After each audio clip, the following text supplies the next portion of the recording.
মহেশপুরে লোনের ৬ লাখ টাকা ছিনতাই ৬ ঘণ্টার অভিযানে পুলিশের সাফল্য মূল পরিকল্পনাকারী সহ গ্রেফতার ৩ ঝিনাইদহের মহেশপুরে এনজিও থেকে লোন নেওয়া ৬ লাখ টাকা ছিনতাইয়ের মাত্র ৬ ঘণ্টার ব্যবধানে চাঞ্চল্যকর রহস্য উন্মোচন করেছে পুলিশ এ ঘটনায় লুণ্ঠিত পুরো টাকা উদ্ধারসহ ছিনতাইয়ের মূল পরিকল্পনাকারী ও তার ২ সহযোগীকে গ্রেফতার করা হয়েছে তবে ছিনতায় সরাসরি জড়িত একজন এখনও পলাতক হয়েছে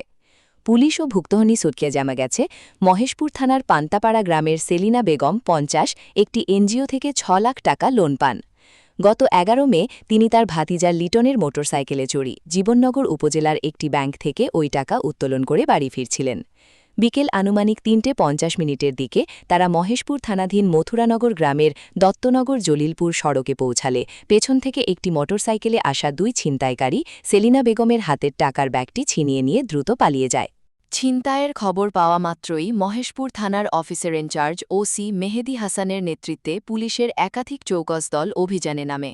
পুলিশ ঘটনাস্থলের আশপাশের সিসিটিভি ফুটেজ সংগ্রহ করে নিবিড়ভাবে বিশ্লেষণ শুরু করে ফুটেজে একটি ইয়ামাহা ফেজার মোটরসাইকেল শনাক্ত করার পর তদন্তের মোড় ঘুরে যায় মোটরসাইকেলের সূত্র ধরে পুলিশ জলিলপুর গ্রামের আমিনুর রহমান খানকে ২৪কে আটক করে প্রাথমিক জিজ্ঞাসাবাদে আমিনুর ছিনতাইয়ের কথা স্বীকার করেন এবং চাঞ্চল্যকর তথ্য প্রদান করেন তিনি জানান এই ছিনতাইয়ের মূল পরিকল্পনাকারী স্বয়ং সেলিনা বেগমের ভাতিজা লিটন শেখ জিজ্ঞাসাবাদে জানা যায় লিটন শেখ আমিনুর রহমান মোস্তাফা জামান ওরফে বরকত এবং শাওন বদ্দি মিলে এই ছিনতাইয়ের ছক আঁকেন পরিকল্পনা অনুযায়ী লিটন যখন তার ফুপুকে নিয়ে ফিরছিলেন তখন আমিনুর ও শাওন তাদের অনুসরণ করতে থাকেন নির্দিষ্ট স্থানে পৌঁছে লিটন কৌশলে তার মোটরসাইকেলের গতি কমিয়ে দিলে পেছন থেকে শাওন এসে টাকার ব্যাগটি টান দিয়ে ছিনিয়ে নেয়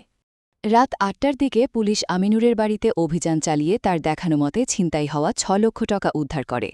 পরবর্তীতে অভিযান চালিয়ে ঘটনার মূল হোতা লিটন শেখ ও সহযোগী বরকত বিশ্বাসকে গ্রেফতার করা হয় গ্রেফতারকৃতরা হলেন লিটন শেখ ৪০ পিতা মৃত খলিলুর রহমান শেখ আমিনুর রহমান খান ২৪ পিতা আয়ুব হোসেন খান মোস্তাফা জামান ওরফে বরকত বিশ্বাস ৪৭ পিতা আব্দুর রহিম বিশ্বাস এ ঘটনায় মহেশপুর থানায় দণ্ডবিধির ৩৯৪ ধারায় একটি মামলা